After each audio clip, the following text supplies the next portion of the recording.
नमस्कार।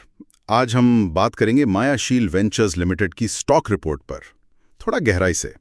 ये company cement और कंस्ट्रक्शन सेक्टर से जुड़ी है। हमारे पास एक डिटेल्ड रिपोर्ट है और कोशिश रहेगी कि इसमें से जो सबसे ज़रूरी बातें हैं उन्हें सामने लाया जाए, ताकि अगर कोई इस स्टॉक में इंटरेस्टेड हो तो उसे क्लियर पिक्चर मिल सके। तो चलिए शुरू करते हैं। सबसे पहले बेसिक जानकारी देख लेते हैं। 27 जून 2025 को शेयर प्राइस था 60.9 रुपये। पिछले एक साल का रिटर्न रहा है करीब 29.6%। रिपोर्ट में डीवीएम स्कोर पर काफी जोर दिया गया है। ये क्या चीज है? हाँ बिल्कुल।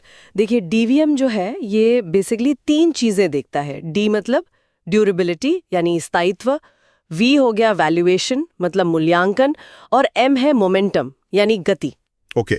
तो इस रिपोर्ट में ड्यूरेबिलिटी स्कोर 0-100 है। इसे योग्य नहीं या नॉट क्वालिफाइड कहा गया है। 0? हाँ, 0। इसका सीधा मतलब है कि कंपनी का लगातार अच्छा परफॉर्म करने का कोई लंबा या भरोसेमंद ट्रैक रिकॉर्ड रिपोर्ट के हिसाब से मौजूद नहीं है। और अगर आप इसी सेक्टर की दूसरी कंपनियों से तुलना करें तो उनके स्कोर 30 से 75 के बीच है, तो ये कमी साफ नजर आती है। अच्छा, और वैल्यूएशन वी का क्या स्कोर है? वैल्यूएशन स्कोर 3700 है। इसे मध्यम मूल्यांकन या मॉडरेट वैल्यूएशन कह सकते हैं। ठीक है। ये दिखाता है कि शेयर की कीमत अभी ना तो बहुत ज्यादा महंगी लग रही है, ना ही बहुत सस्ती। अपने सेक्टर में ये 6 नंबर पर है वैल्यूएशन के हिसाब से। अच्छा, तो बीच में कहीं? हाँ, कह सकते हैं। इसका पीई अनुपात 11.8 है, जो इंडस्ट्री के एवरेज से कम है। तो ये एक पॉजिटिव पॉइंट गिना जा सकता है, जो शायद इस मध्यम स्कोर को सपोर्ट करता है। ओके, और तीसरा मोमेंटम स्कोर भी 0 है। 0? हाँ, और इसे तकनीकी रूप से मंदी या टेक्निकली बेरिश बताया गया है। मतलब साफ है कि शेयर की कीमत में फिलहाल गिरावट का ट्रेंड है और खरीदारी का कोई खास जोर नहीं दिख रहा। तो ड्यूरेबिलिटी और मोमेंटम दोनों ही कमजोर हैं? बिल्कुल, अपने सेक्टर में ये सबसे कमजोर मोमेंटम स्कोर है। तो ये तो काफी मिलीजुली तस्वीर लग रही है। वैल्यूएशन ठीक ठाक, पर स्थायित्व और करंट ट्रेंड बहुत कमजोर। रिपोर्ट में एक ट्रेंड वाइन चेकलिस्ट का भी जिक्र है, 60% पास रेट। ये सुनने में तो उतना बुरा नहीं लगता।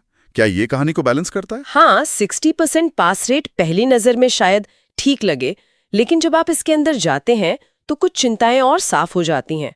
ये बैलेंस करने की बजाय कहानी को शायद थोड़ा और उलझा देता है। अच्छा, कैसे? देखिए, फाइनेंशियल्स में कुछ अच्छी बातें हैं, जैसे रिटर्न ऑन इक्विटी ROE 39.3% है, जो इंडस्ट्री से काफी बेहतर है। वाह, 39% ROE तो काफी अच्छा है। हाँ, ये अच्छा है। और ऑपरेटिंग कैश फ्लो भी बड़ा है।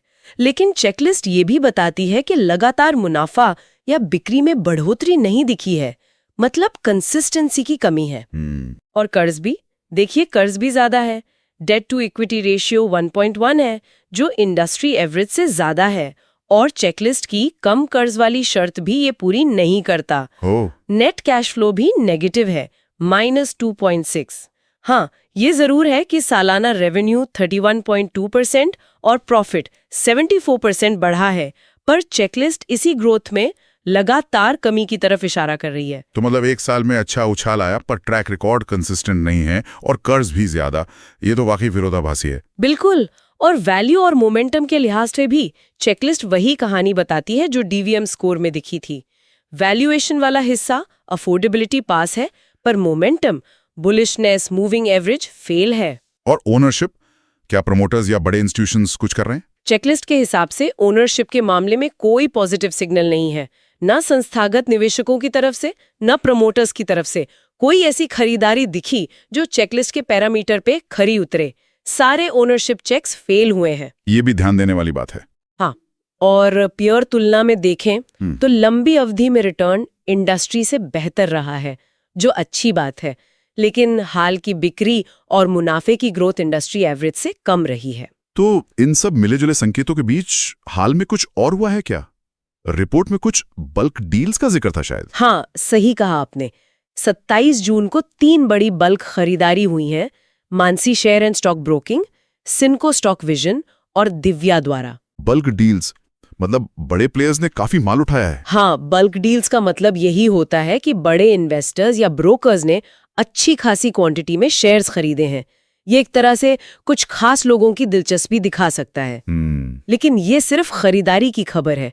रिपोर्ट में ये नहीं बताया गया कि ये क्यों हुई, तो क्या इससे मोमेंटम बदलेगा, ये अभी कहना मुश्किल है, देखना होगा।